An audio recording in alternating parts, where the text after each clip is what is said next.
नमस्कार, मैं हूं आपके साथ विभा उपाध्याय और आप सभी दर्शकों का अन्नदाता कार्यक्रम में स्वागत करती हूं। हमारे देश का किसान जन का पोषक है, वो श्रम का देवता है, अन्नदाता है। उसमें ही भारत की आत्मा निवास करती है और ऐसे ही किसानों की प्रगति के लिए हम खेती बाड़ी से जुड़ी हुई बहुत सी नई लाभकारी जानकारियां हर रोज सुबह लेकर आते हैं। तो चलिए कार्यक्रम शुरू करने से पहले देखते हैं क्या है आज के अन्नदाता में। पशुओं में खुरपका मुंहपका बीमारी की रोकथाम के उपाय। ग्लेडियोलस की फसल में किए जाने वाले जरूरी कार्य।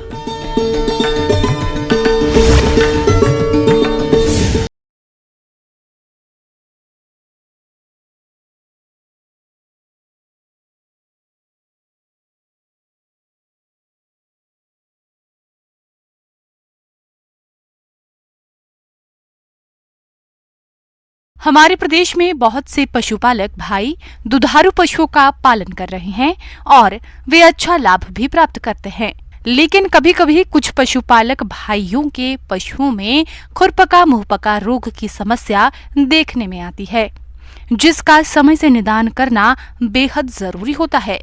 इस बारे में विस्तार से जानकारी दे रहे हैं नानाजी देशमुख पशु चिकित्सा विश्वविद्यालय जबलपुर के डॉक्टर आशीष कुमार सोनी।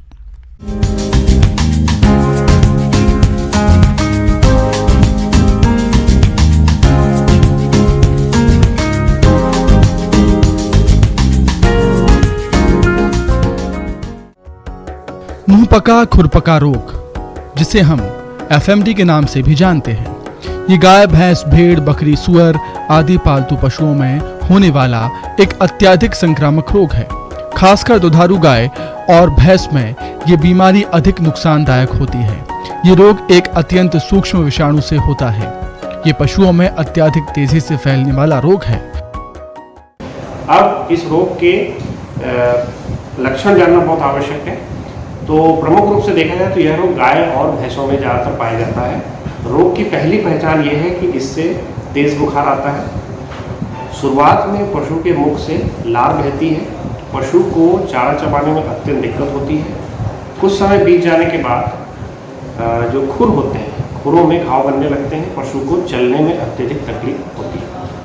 इसके अतिरिक्त जो दुधारू पशु हैं उनमें दुग्ध उत्पादन बहुत तेज़ी से गिरता है। अगर पशु गर्भावस्था में है तो कई बार गर्भपात भी हो जाता है। तो देखा जाए तो यह आर्थिक रूप से बहुत ही हानि करता है। बीमार पशु के मुंह मसूड़े जीभ के ऊपर नीचे ओठ के अंदर का भाग खुरों के बीच के जगह पर छोटे छोटे दाने से उभर आते हैं। फिर धीरे धीरे ये दाने आपस में मिलकर बड़ा छाला बनाते हैं। समय पाकर ये छाले फल जाते हैं और उनमें जख्म हो जाता है। ऐसी स्थिति में पशु जुगाली करना बंद कर देता है। पैरों के जख्मों में जब कीचड़ मिट्टी आदि लगती है तो उनमें कीड़े पड़ जाते हैं और उनमें बहुत दर्द होता है। पशु लंगड़ाने लगता है। समय पाकर व इलाज होने पर ये छाले व जख्म भर जाते हैं, परंतु संकर पशुओं में ये रोग कभी कभी मौत का कारण भी बन जाता है। जैसा मैंने आपको बताया कि शुरुआती अवस्था में ही पशुपालक जो है उसमें अच्छी तरह घाव की सफाई करें। सफाई के लिए आप हाइड्रोजन परऑक्साइड, पोटेशियम परमैंगनेट युक्त पानी का उपयोग कर सकते हैं। उससे सर्वप्रथम आप घाव को अच्छी तरह से साफ करें पहले। उसके बाद दूसरा, जब घाव साफ हो जाते हैं, इसके बाद घरेलू उपचार आप क्या कर सकते हैं। जो भी घाव दिख रहे हैं पशु को, उसके ऊपर आप कोई भी एंटीसेप्टिक दवा या आयुर्वेदिक पद्धति से तैयार किया हुआ कोई ऑइंटमेंट, जैसे कि हम बात करें तो हमारे पशुपालक भाई जो है नीम, घी इत्यादि से बनाया हुआ ऑइंटमेंट जो है पशु को लगा सकते हैं। इसके अतिरिक्त मुंह में जो छाले बन जाते हैं उसमें भी यह बहुत ही कारगर है। तो ये तो हो गया शुरुआती अवस्था में। अब कई पशु ऐसे होंगे जो कि देखभाल ना होने के कारण कीड़े पड़ जाते हैं। तो कीड़ों को खत्म कैसे करें, तो उसके लिए सबसे आसान उपचार है तारपीन का तेल। जो तारपीन का तेल होता है, इसकी आप कुछ मात्रा जो है जहाँ पर घाव बना हुआ है, कीड़े हैं, वहाँ आप लगा के छोड़ दें। अगर ये खुरों के अंदर जो है काफ़ी गहराई में है तो आप क्या करें कि रुई लें और रुई को तारपीन तेल में भिगा दें और भिगाने के बाद उसे आहिस्ता आहिस्ता घाव के अंदर आप भर कर छोड़ दें। और 2 घंटे, 3 घंटे, 4 घंटे बाद जब उसका असर होगा तो जो कीड़े हैं वो मर जाएंगे। आप आहिस्ता आहिस्ता उस रुई को वहाँ से निकाल लें और पुनः उसके अंदर जो ऑइंटमेंट है, मलम है, उसको आप अच्छी तरीके से उसमें लगा दें। इस रोग से अन्य पशुओं को बचाने के लिए सावधानी रखना जरूरी होता है। इसके लिए आप प्रभावित पशु को साफ एवं हवादार स्थान पर अन्य स्वस्थ पशुओं से दूर रखें। पशुओं की देखरेख करने वाले व्यक्ति को भी हाथ पांव अच्छी तरह साफ कर ही दूसरे पशुओं के संपर्क में जाना चाहिए। प्रभावित पशु के मुंह से गिरने वाली लार और पैर के घाव के संपर्क में आने वाली वस्तुओं जैसे पुआल, भूसा, घास आदि को जला देना चाहिए या जमीन में गड्ढा खोदकर चूना के साथ गाड़ दिया जाना चाहिए। अब सबसे महत्वपूर्ण बात कि यह बीमारी आपके क्षेत्र में हो ही ना, इसके लिए आप क्या कर सकते हैं, तो सबसे बढ़िया तरीका है इसका रोकथाम का, वो है टीकाकरण। और आपको ये बताते हुए मुझे हर्ष हो रहा है कि हमारे मध्य प्रदेश सरकार द्वारा यह टीका जो है बिल्कुल निःशुल्क लगाया जाता है और यह टीका साल में 2 बार लगाया जाता है। पशुपालक भाई इन टीकों को शीत ऋतु के आरंभ होने से पूर्व और इसके पश्चात जो शीत ऋतु खत्म होती है, लगभग 2 टीकों के बीच में 6 महीने का अंतर होना चाहिए। तो साल में 2 ये टीकाकरण जो है पशुपालक भाई हमें अपने पशुओं को अवश्य कराएं। इससे आप फुट एंड माउथ डिजीज बीमारी से पशुओं को बचा सकते हैं। तो पशुपालक भाइयों, मेरे द्वारा ये जानकारी आपको दी गई है। अगर इन जानकारियों को आप अच्छी तरह से अपने मन में सुधार करते हैं तो आप निश्चित रूप से इन बीमारियों से अपने पशु को बचा सकते हैं।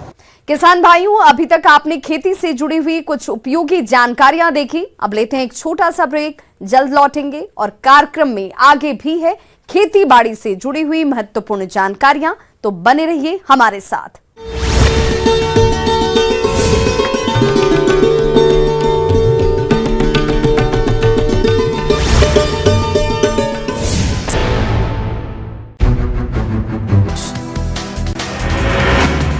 चुनाव से पहले सीएम शिवराज का एक और मास्टर स्ट्रोक, लाडली बहनों को अक्टूबर से मिलेंगे 1250 रुपए। एमपी में चुनाव से पहले बीजेपी निकालेगी 5 संभागों में जन आशीर्वाद यात्रा। इंदौर संभाग में 3 सितंबर से खंडवा से होगी शुरू। पूर्व सीएम दिग्विजय सिंह का एक और ट्वीट निकला फर्जी। दिकी राजा ने बजरंग दल पर लगाए थे कुंडलपुर में जैन मंदिर में घुसकर पिंडी रखने के आरोप। चुनाव से पहले सीएम शिवराज के मास्टर स्ट्रोक, लाडली बहनों को अक्टूबर से मिलेंगे 1250 रुपए। एमपी में चुनाव से पहले बीजेपी निकालेगी 5 संभागों में जन आशीर्वाद यात्रा। इंदौर संभाग में 3 सितंबर से खंडवा से शुरू होगी यात्रा। दिग्विजय सिंह का एक और ट्वीट निकला फर्जी। दिग्गी राजा ने बजरंग दल पर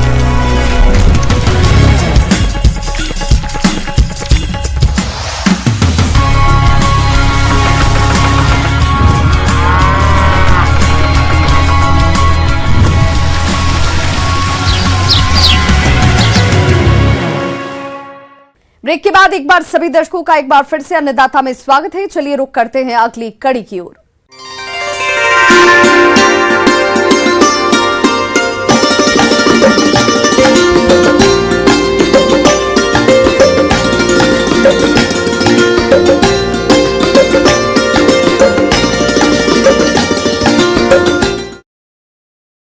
ग्लेडियोलस एक बेहद ही महत्वपूर्ण और लोकप्रिय पुष्पीय पौधा है जो मुख्य रूप से घरेलू और अंतर्राष्ट्रीय बाजारों में कट फ्लावर के रूप में बिकता है।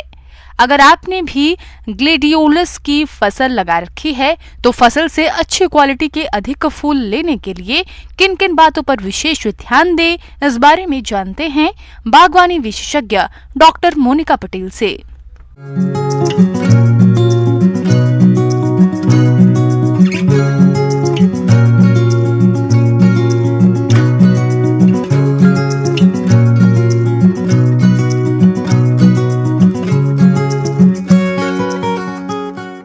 आपका जो आज तलवार फूल जिसको हम ग्लैडियोलस के बारे में भी ग्लैडियोलस बोल के बोलते हैं, उसके बारे में आज बताने जा रहे हैं। तो ग्लैडियोलस का जो फूल है अभी आपका 2 महीने का हो गया होगा। तो अब उसमें जो है आपका जो नाइट्रोजन है उसका जो पहले बार डोज आप जब बुनाई लगाए होंगे तब दे दिए होंगे। अब जो है उसका नेक्स्ट डोज देने का समय आ गया, क्योंकि अभी जो है नेक्स्ट इसका फ्लावरिंग टाइम है, फूल खिलने का समय है। तो इसके लिए जो ग्लैडियोलस का जो दूसरा बार जो इसका नाइट्रोजन का डोज डाल रहे हैं वो है 60 kg प्रति एकड़ का। ग्लेडियोलस में पानी की आवश्यकता जलवायु पर निर्भर करती है। ग्लेडियोलस की फसल के लिए भूमि में पर्याप्त मात्रा में नमी होनी चाहिए। इसके अलावा ग्लेडियोलस में 6 से 7 दिन के अंतराल में पानी दें। जब पौधे में चौथी पत्ती बनती है उस समय स्पाइक की लंबाई बढ़ती है, इसलिए इस समय पानी की ज्यादा आवश्यकता होने के कारण सिंचाई का विशेष ध्यान रखें। साथ में बारिश के दिनों में खेतों में अधिक समय तक जल जमाव नहीं होने दें। ये तो बारिश का सीज़न है तो पानी तो ऐसे ही मतलब आ रहा है, बट कभी कभी ये होता है कि बहुत समय के लिए मतलब धूप आ रहा है, तो उस समय में हम 4 से 5 दिन का अंतराल में हम यहाँ पे पानी देंगे, क्योंकि अभी का जो समय है उस पानी देने के लिए बहुत ही मतलब इसको बहुत पानी का ज़रूरत है, क्योंकि ये अभी फूल खिलने वाला है अब हमारा जो क्रॉप है। उसके बाद ग्लैडियोलस में जो है या जो तलवार फूल बोलते हैं बहुत जगह पे, तो वहाँ पे जो है मिट्टी को चढ़ाना बहुत ही ज़रूरी है, क्योंकि ये ग्लैडियोलस का जो पौधा है वो बहुत नाजुक होता है और इसका निचला जो पर्सन है ये बहुत ही मतलब टूटने वाला हिस्सा होता है, तो इसके ऊपर इसीलिए ना उसका मिट्टी चढ़ाना इस समय में बहुत ज़रूरी है। और दूसरा है खरपतवार जो है, अभी इसके पौधे के साथ अब कॉम्पिटिशन में लग गए होंगे, क्योंकि अभी बारिश का मौसम है और एकदम से खरपतवार हर जगह मतलब फैला हुआ है, तो इसको मैनुअल मेथड से जो लेवरल लगा के करने से ही बेहतर है, क्योंकि यहाँ पे हम कोई मतलब यांत्रिक उपाय नहीं कर सकते हैं। ग्लेडियोलस से गुणवत्ता युक्त और ज्यादा उत्पादन प्राप्त करने के लिए जरूरी है कि फसल में समय पर खरपतवार प्रबंध करें। इसके लिए फसल अवधि के दौरान लगभग 4 से 5 बार निराई गुड़ाई करनी पड़ती है तथा निराई गुड़ाई करते समय पौधों के आसपास 10 सेंटीमीटर ऊपर तक मिट्टी चढ़ा दें, जिससे पौधे गिरे नहीं और सीधे खड़े रहें। और अभी जो है इसका जो ग्लैडियोलस का कहीं कहीं पे एक कॉर्म से जो आप लगाए होंगे वहाँ से 2-2 पौधा निकल रहा होगा, तो एक पौधा को कृपया आप तोड़ दीजिए। और उसके बाद इसका जो है फूल आने का समय हो गया, तो फूल आने के बाद जो है इसको आप तुरंत से क्या कीजिए, स्टेकिंग कीजिए। स्टेकिंग मतलब बाम्बू का या कोई लकड़ी का में लकड़ी का जो है उसमें उसको बांध दीजिए। और अभी जो है बारिश का सीज़न में जो फ्यूजारियम विल्ट जिसको अंग्रेजी में बोलते हैं और जिसको तना गलन बोलते हैं, वो भी बहुत मतलब प्रकोप इसमें आता है। तो तना गलन के लिए जो है कार्बेंडाजिम का जो सोल्यूशन है उसको ड्रेंचिंग करना है, सॉइल ड्रेंचिंग मतलब जो है मिट्टी में ही उसको देना है, या फिर स्प्रे कर सकते हैं 0.2% मतलब 1 लीटर में 2 ml। और उसके बाद हम अगर फील्ड में जब ये पहले इसका सिम्टम्स दिखाई दे रहा है, उसका जो तना गलन स्टार्ट हो गया है नीचे के तरफ से, ये मुख्यतः जब पानी ज़्यादा आता है उस समय ये दिखाई देता है। इस फसल में माहू और थ्रिप्स ग्लेडियोलस की फसल के प्रमुख कीट हैं। ये कीट मुख्य रूप से पौधे और पत्तियां तथा स्पाइक को हानि पहुंचाते हैं। यह कीट फसल को खेत तथा कंदों को भंडारण के समय भी हानि पहुंचाते हैं। इस कीट को नियंत्रण करने के लिए डाइमिथोएट का 2 मिलीलीटर प्रति लीटर के हिसाब से पानी में घोलकर 10 दिन के अंतराल पर छिड़काव करना चाहिए। इस फसल में पिल्लू का प्रकोप भी होता है, जो कि पत्तियों के अलावा स्पाइक को काटकर खा जाता है। इसकी रोकथाम के लिए क्लोरोपाइरिफॉस 2 मिलीलीटर दवा प्रति लीटर पानी में घोलकर छिड़काव करें।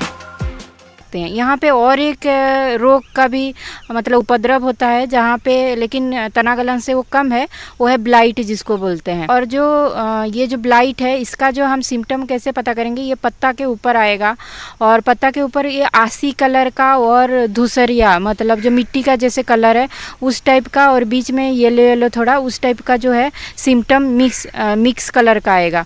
तो ये जो ब्लाइट के लिए हम मैंकोजेब जो है वो 0.2% के हिसाब से हम स्प्रे करेंगे।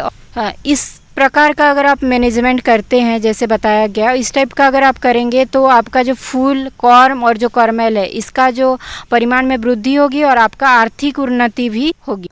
आगे और भी है खेती बाड़ी से जुड़ी हुई बहुत सी रोचक जानकारियां, पर यहां रुकेंगे एक छोटे से ब्रेक के लिए, जल्द हाजिर होते हैं।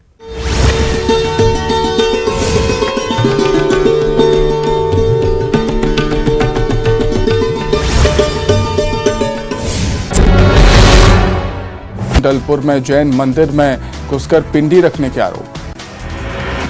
इंदौर के महू के सेंट मैरी क्रिश्चियन स्कूल में धार्मिक आधार पर भेदभाव का आरोप, छात्रों ने लगाया आरोप। दमोह में अवैध संबंध में रोड़ा बन रहे पति को प्रेमी के साथ मिलकर पत्नी ने उतारा मौत के घाट। इंदौर में गिरफ्तार राजेंद्र बरनाला की गिरफ्तारी के बाद कई खुलासे। हरियाणा, यूपी, राजस्थान, पंजाब, दिल्ली के बदमाशों को हथियार की कर रहे थे सप्लाई। इंदौर के द्वारकापुरी थाने में साली नशी जीजा को लूटने की साजिश पुलिस ने गिरफ्तार किया। World athletics championship Neeraj Chopra ने रचा इतिहास। जैवलिन थ्रो में 88.17 मीटर भाला फेंककर जीता गोल्ड। पीएम ने की मन की बात। चंद्रयान 3 की सफलता को लेकर दी बधाई। G20 की बैठक का भी।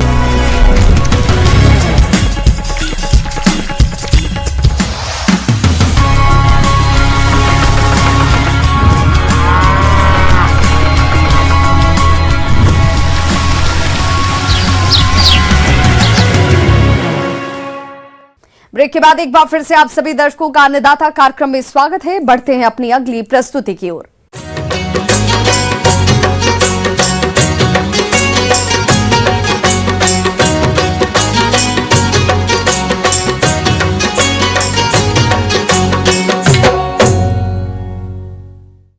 हमारे प्रदेश के जिन किसानों के खेत खाली हैं और वे कम समय में अच्छी आय कमाना चाहते हैं, तो वे इस समय गाजर की खेती कर सकते हैं। लेकिन भरपूर उपज लेने के लिए इसकी बुआई वैज्ञानिक तकनीक से करनी होगी। तो वो कौन कौन सी हैं गाजर की उन्नत किस्में और किस तरह से करें बुआई, इस बारे में पूरी जानकारी के लिए देखिए कार्यक्रम का ये अंश।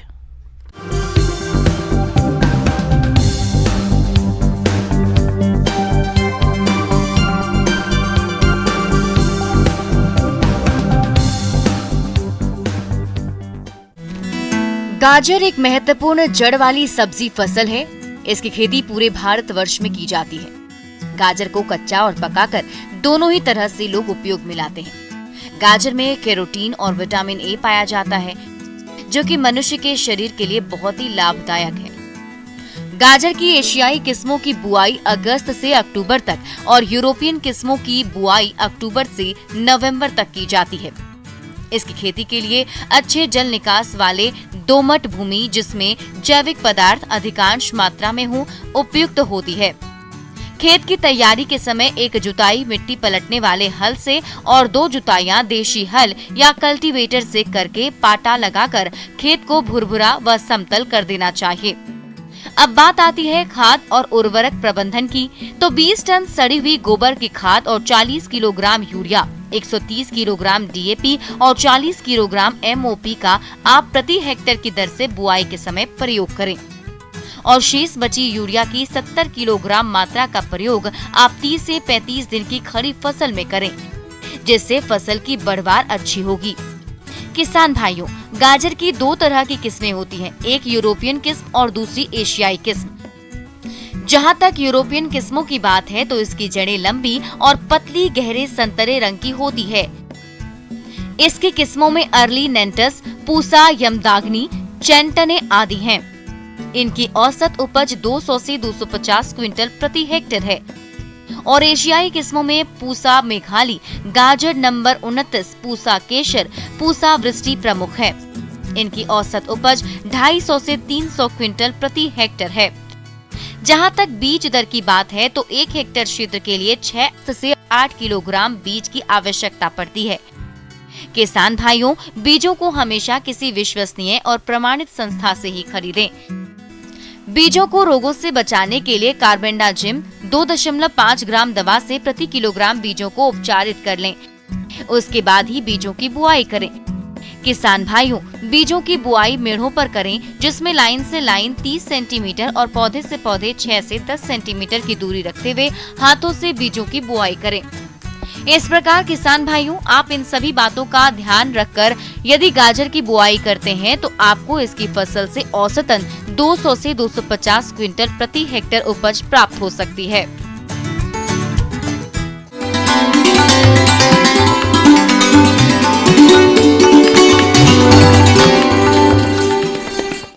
अन्नदाता हेल्पलाइन निःशुल्क फोन संपर्क सेवा के माध्यम से आपके द्वारा पूछे गए प्रश्नों में से 1 या 2 महत्वपूर्ण प्रश्न को हम अपने कार्यक्रम में शामिल करते हैं और इसी के तहत आज किसान का सवाल और उनका जवाब इस प्रकार से है। आज के अन्नदाता हेल्पलाइन में जिस प्रश्न को कार्यक्रम में शामिल किया गया है उसे पूछा है ग्राम सरैया जिला खरगोन के किसान दीपक सक्सेना ने। आप सोयाबीन की फसल में इस समय किए जाने वाले जरूरी कार्यों पर जानकारी चाहिए, तो दीपक सक्सेना जी आपकी जानकारी के लिए प्रस्तुत है कार्यक्रम का यह अंश।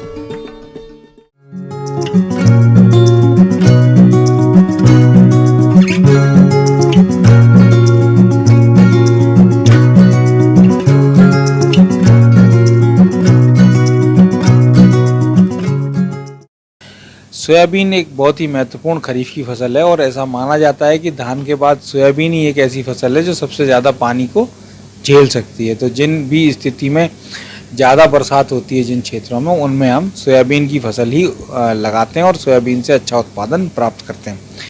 एक और महत्वपूर्ण बात अगर अपन बात करते हैं तो हमारी फसल में पोषक तत्व प्रबंधन हमें आवश्यक रूप से करना चाहिए।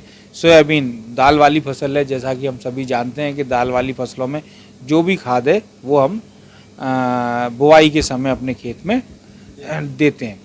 तो आधार खाद के रूप में हमने अपने खेत में खाद दे चुके हैं। फिर भी अगर हमें अपने खेत में किसी प्रकार के पोषक तत्वों की कमी समझ में आती है तो हमें, अगर हमने शुरुआत में बायो फर्टिलाइजर का प्रयोग किया है तो बहुत अच्छी बात है, नहीं खड़ी फसल में भी आजकल चूँकि लिक्विड बायो फर्टिलाइजर बाज़ार में उपलब्ध हैं तो उनका प्रयोग हम खड़ी फसल में भी स्प्रे के माध्यम से कर सकते हैं। इसमें सबसे प्रमुख बात है हमारी जो बरसात का वितरण है। बरसात का वितरण डिस्टर्ब होने के कारण से कई बार इकट्ठा 60 mm, 70 mm, 100 mm पानी एक दिन में 2 घंटे में गिर जाता है। एक तो ज़्यादा पानी गिरने के कारण जल भराव की स्थिति क्रिएट हो जाती है, जिसके कारण से हमारी फसल को नुकसान होता है। कि सोयाबीन हम अगर चौड़ी पट्टी विधि से लगा रहे हैं या मेड़ नाली विधि से लगा रहे हैं तो हमें सोयाबीन में ज़्यादा फायदा होता है। ये जो विधियां हैं, इन विधियों में हम जो पौधा है वो मेड़ के ऊपर या पट्टी के ऊपर लगाते हैं और बगल में एक नाली खाली छोड़ते हैं। ये नाली क्या करती है किसान भाइयों कि जब हमारा ज़्यादा पानी गिरता है तो ये नाली जल निकास नाली के रूप में काम करती है और हमारे खेत से पानी को निकाल के बाहर कर देती है, जिससे हमारी फसल पर जल भराव के कारण होने वाली परेशानी को बचाया जा सकता है। किसान भाइयों, खरीफ मौसम की फसल होने के कारण सोयाबीन को सिंचाई की आवश्यकता नहीं होती, लेकिन फलियों में दाना भरते समय यानी सितंबर महीने में यदि खेत में नमी पर्याप्त ना हो तो आवश्यकता अनुसार 1 या 2 हल की सिंचाई करना सोयाबीन के अच्छे उत्पादन लेने के लिए अधिक लाभकारी होता है। तो सिंचाई की व्यवस्था होने पर फसल की जरूरत के अनुसार सिंचाई करें। इसके अतिरिक्त खरपतवार नियंत्रण एक बहुत ही महत्वपूर्ण बात है जो सोयाबीन में हमें ध्यान रखने की आवश्यकता है। और कई तरीके के खरपतवारनाशी बाज़ार में उपलब्ध हैं, जिनमें क्लेडिनाफाप है, इमेजाथाइपर है, इमेजामॉक्स है। तो इन सभी खरपतवारनाशी रसायनों का प्रयोग हम अपनी ज़रूरत के मुताबिक अपने खेत में खड़ी फसल में कर सकते हैं। इन खरपतवारनाशियों का प्रयोग करने के लिए ये बहुत सही समय है जब हम आपसे बात कर रहे हैं और हमारी फसल 15-20 दिन या 25 दिन की फसल अवस्था पे, तो इनमें से कोई भी खरपतवारनाशी जो आपके अनुकूल हो उसका प्रयोग आप अपने खेत में कर सकते हैं। अगर हम इमेजाथाइपर यूज़ कर रहे हैं तो 1 किलोग्राम प्रति हेक्टेयर के लिए हमें परस्यूट की आवश्यकता होगी या 100 ग्राम प्रति हेक्टेयर इमेजाथाइपर का हमें प्रयोग अपने खेत में करना चाहिए, जिससे हमारे अधिकतर खरपतवार जो है वो नियंत्रित हो जाते हैं। येलो मोज़ाइक एक प्रमुख बीमारी है जो सोयाबीन के क्षेत्र में देखने को मिलती है और कई क्षेत्रों में सोयाबीन शिफ्ट हो गया सिर्फ इसी बीमारी के कारण। तो हमें इस बीमारी का विशेष रूप से ध्यान देने की आवश्यकता है। जब भी हम अपने खेत की निगरानी करने जा रहे हैं या देख रहे हैं तो हमें एक भी पौधा पीला अगर दिखाई देता है तो हमें तुरंत उसको निकाल कर अपने खेत से बाहर कर देना चाहिए, अन्यथा वो दूसरे पौधों में भी उस बीमारी का संचार कर देगा। और साथ ही साथ हमें अभी की कंडीशन में जब हम 25-30 दिन की अवस्था में हैं तो अपने खेत में येलो मोज़ाइक कंट्रोल के लिए जो भी सकिंग पेस्ट हैं उनका भी नियंत्रण करना बहुत ही आवश्यक है। इसके लिए इमिडाक्लोपिड है, ये दवाएं जो भी सिस्टेमिक इंसेक्टिसाइड आपके पास उपलब्ध हैं उनका प्रयोग हम 1 से 2 ml प्रति लीटर के हिसाब से कर सकते हैं। हमें यहाँ ये भी ध्यान देने की आवश्यकता है कि कई किसान भाई दवा तो पूरी स्प्रे करते हैं मगर उसमें पानी का प्रयोग कम करते हैं। तो हमें ध्यान रखना चाहिए कि हमें कम से कम 500 से 600 लीटर पानी प्रति हेक्टेयर की दर से अपने खेत में प्रयोग करना चाहिए, जिससे हमारी दवा से हमें अच्छे से फायदा हो और वो हमारा जो कीट है उसको अच्छे से नियंत्रण कर पाए। सोयाबीन का घेरवा रोग यह एक फफूंद जनित रोग है जो कि फूल की अवस्था में देखा जाता है। इस रोग के कारण पौधे की पत्तियों पर छोटे छोटे सुई के नोक के आकार के मटमैले भूरे व लाल भूरे सतह से उभरे हुए धब्बे के रूप में पत्तियों की निचली सतह पर समूह के रूप में पाए जाते हैं। धब्बों के चारों ओर पीला रंग होता है। पत्तियों को थपथपाने से भूरे रंग का पाउडर निकलता है।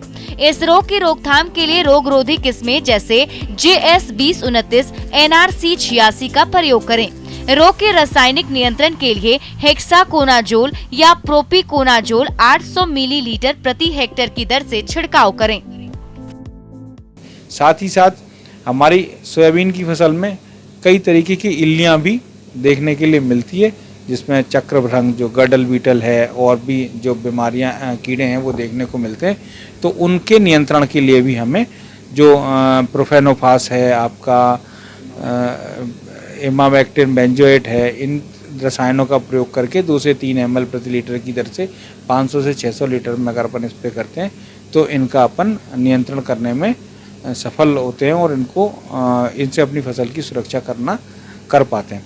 इस प्रकार से अगर हम सोयाबीन की फसल का उत्पादन करेंगे तो निश्चित तौर पर हमें सही समय पर और अच्छा उत्पादन प्राप्त होगा और जिसमें क्वालिटी भी अच्छी प्राप्त होगी, तो जिससे हमें अपनी फसल का मूल्य भी अच्छा मिलेगा और हमें ज़्यादा से ज़्यादा फायदा होगा।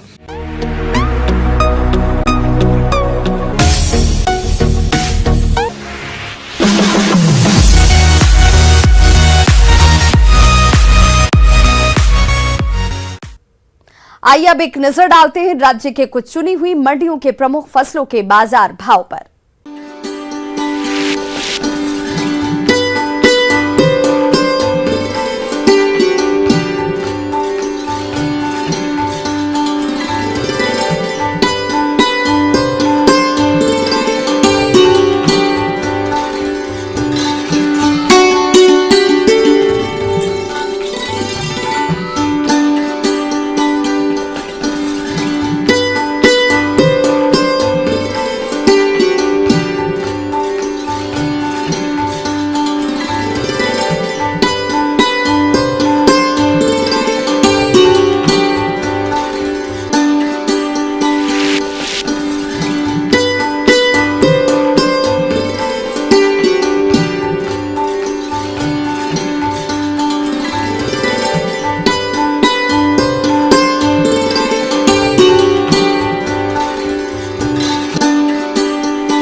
किसान भाइयों, अन्नदाता आपकी सेवा के लिए संकल्परत है। कृषि संबंधित समस्या और सुझावों के लिए आप हमें इस पते पर संपर्क कर सकते हैं।